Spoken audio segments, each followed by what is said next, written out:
Welcome to மாயா பஜார். நிர்மலா கஜேந்திரன். இன்றைக்கு நாம் பார்க்கும் ரெசிபி பரோட்டா.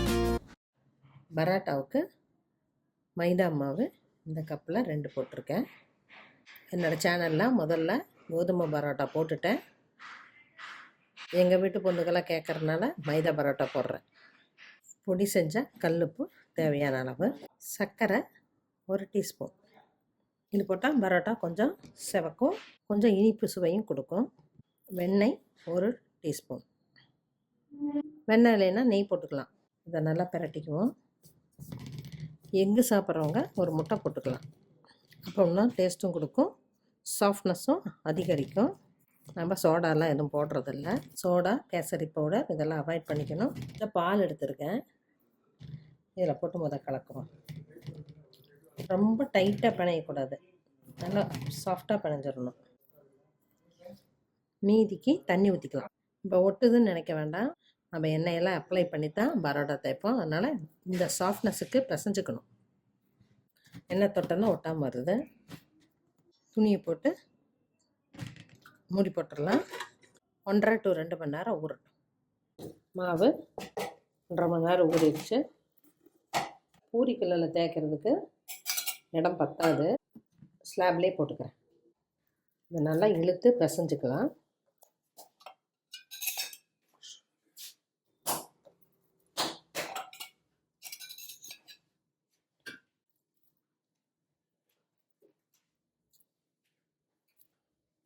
பரோட்டாவுக்கு மாவை நம்ம சப்பாத்தியாட்ட உருட்டக்கூடாது. இதை செஞ்சுட்டு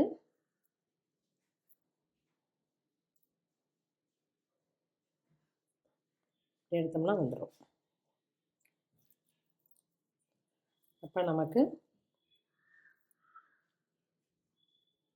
கிராக் இல்லாமல் மொழுன்னு எடுத்துக்கலாம். கல்லில் எண்ணெயை போட்டுட்டு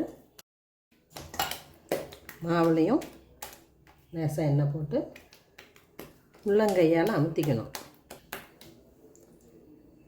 இது போல் வச்சுட்டு அப்படியே திருப்பணும். எல்லா சைடும் இப்படி கொண்டு வந்து திருப்பணும். கிளியதை பற்றி கவலை வேண்டாம். இது போல் லேயராட்ட கொண்டாந்துடணும். முடியாதவங்க பொடிக்கட்டையை வச்சு தேய்ச்சிக்கலாம். இப்போ இதை ஒன்று சேர்த்தணும். இதை ஃபோல்டாக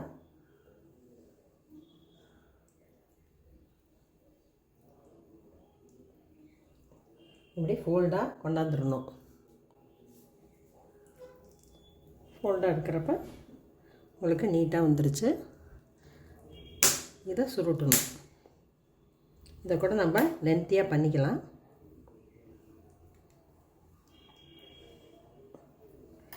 நல்லா ஊறி இருக்கிறதுனால எவ்வளோ தூரம் எடுத்தாலும் வரும்.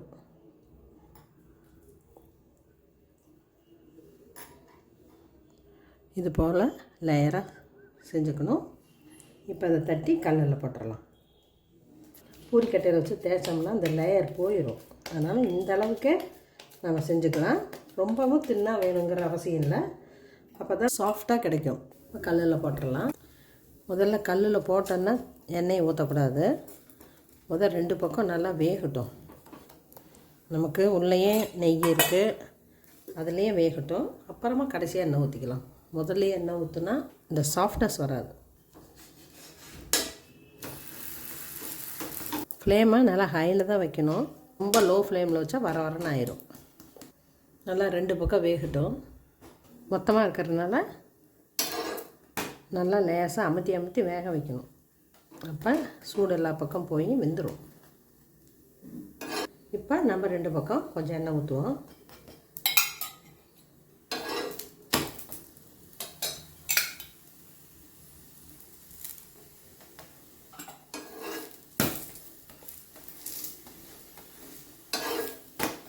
ரெண்டு பக்கம் லேசாக ப்ரெஸ் பண்ணி வேக வைப்போம்.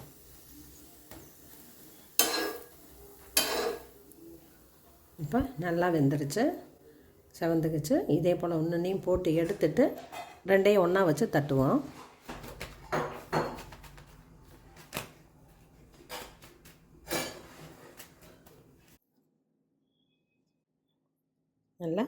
சாஃப்டாக இருக்குது. பரோட்டா ரெடி ஆயிடுச்சு. இதுக்கு மட்டன் கிரேவி ரொம்ப நல்லாயிருக்கும். அது இல்லாமல் சைவத்தில் மஷ்ரூம் வெஜிடபிள் கிரேவி இதெல்லாம் ரொம்ப நல்லாயிருக்கும். குழந்தைகள்லேருந்து பெரியவங்க வரைக்கும் ரொம்ப பிடிச்ச டிஷ் தான். ஆனால் மைதாவை அதிகம் நம்ம யூஸ் பண்ணக்கூடாது, அதுவும் எல்லாத்துக்கும் தெரியும். அதனால் குழந்தைகளின் ஆசைக்காக ஏதோ ஒரு நாள் வீட்டிலேயே செஞ்சு கொடுக்கலாம்.